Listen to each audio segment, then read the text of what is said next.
Hey everyone, CPO here, and in this video, I'm gonna talk a little bit about Nomad. And when I say Nomad, I mean my Nomad leather case for in this case, the Google Pixel 4 XL.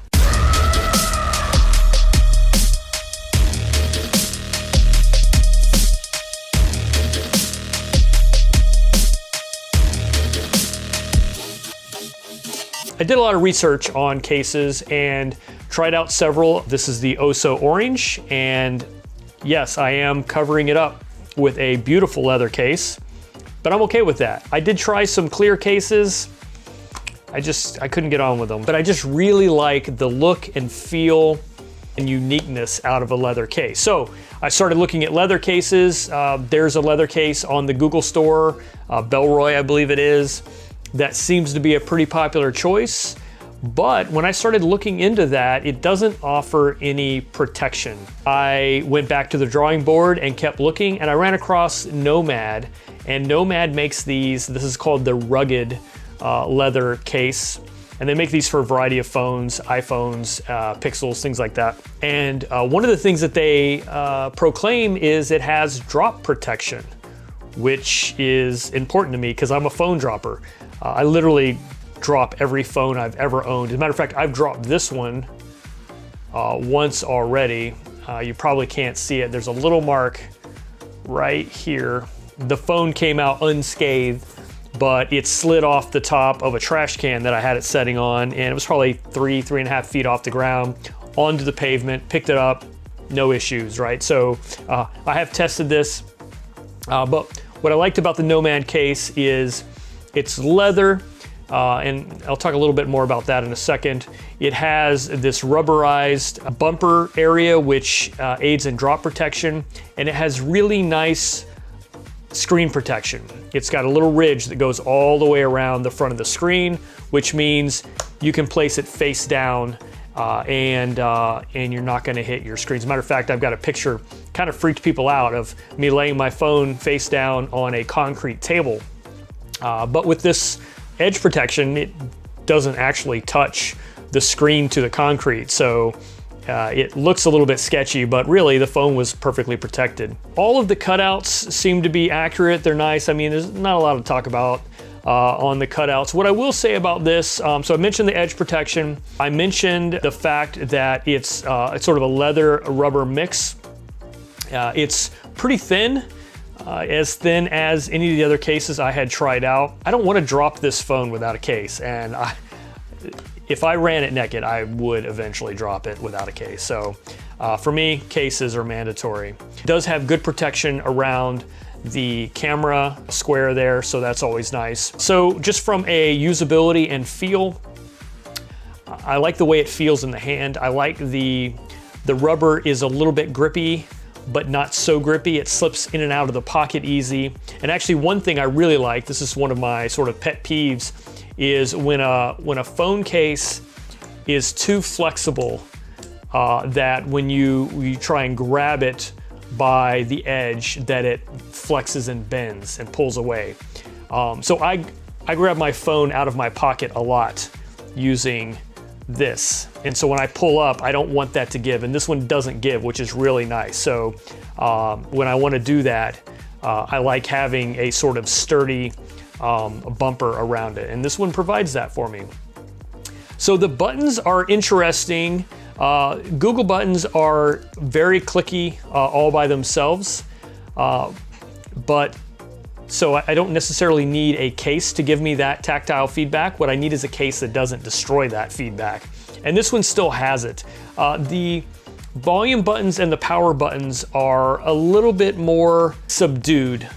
They're low profile, which makes them a little bit more vague than I'm used to. And at first I was kind of like, oh, is this gonna bug me? But over time, and I've had this case for a couple weeks, I realized it doesn't really bother me. And actually, there's a benefit. So first of all, the power button and the volume buttons are separated. The volume buttons up and down are one larger piece. The power button is specifically different. It's got some nice checkering on it, and it's easy to find, easy to feel. And yeah, and I use the power button a lot. Like I'll double click to turn on the camera or things like that. And I haven't had an issue really not being able to find the power button. So that's helpful. One thing I do like about the low profile buttons that I didn't think I was gonna care about is sometimes I'll set my phone down on a hard surface and the buttons will press. Like I'll flip on a YouTube video and then set it down and put it down on a tabletop or something and accidentally turn the phone off or hit a volume button or something like that. I don't have that problem with this case just because of how sort of low profile they are. They're low profile but accessible. So yeah, I would prefer, yeah, probably a more tactile feeling separation of the volume buttons, but the way they are, it doesn't take long to get used to and it doesn't really bother me anymore. All right, so the leather it's awesome. This is a natural vegetable tanned leather, and it's designed to wear. It's designed to age over time. So as a matter of fact, Nomad, in their marketing materials, they show a brand new phone and then they show a phone after 100 days. And that's one of the things that you want to see the difference of, is how it ages and becomes unique over time. So this is 2 weeks of use, and it's becoming decidedly mine. If you get really OCD about marks and scratches, you're not going to want a leather case at all in general. But if you like that sort of leather, natural, evolves and can take a mark and then that mark sort of fades away and then more marks come and a natural patina will start to appear, then leather's really awesome. I like leather belts and boots and jackets. I got an old bomber jacket that has patinaed over the years, and it's beautiful. So I really like that idea. This dark brown, they also have it in a black, but this dark brown I think is just really awesome. As a matter of fact, one of the things I want to do is I want to capture the change in this phone case over 100 days. 100 days is what the company says, look at the difference between new and 100 days. So I figured that's a good benchmark. That's a little over 3 months. And so I've been taking a picture of this phone case every day since I got it. It's been 2 weeks.